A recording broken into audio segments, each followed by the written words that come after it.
ఇంకో పక్కన ఇప్పుడు లోకేష్ కూడా బాగా చదువుకొని ఏదైనా చెప్తే పట్టు వదలని విక్రమార్కుమారిగా ఆయన కూడా పరిగెత్తబోయి ఆయన చేసుకొని వస్తున్నాడు.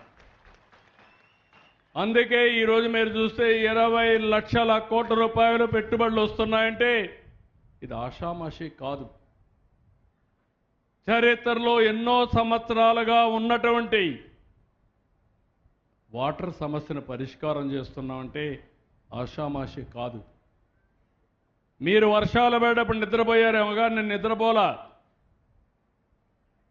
నేను ఎప్పటికప్పుడు ఏ చెరువు నిండింది, ఏ చెరువుకు గండి పడుతుంది, ఏ రిజర్వాయర్లో నీళ్లు వస్తున్నాయి, ఏ రివర్లో నీళ్లు పోతున్నాయి, ఆ నీళ్లు రాయలసీమకి ఎట్టు తేవాలి, ఏ చెరువు నింపాలి, నీళ్ళన్నీ సముద్రంలోకి పోయినాక మళ్ళీ నీళ్ళు వెళ్ళిపోయినాక మనం కానీ బాధపడితే వచ్చేది ఏమి ఉండదు.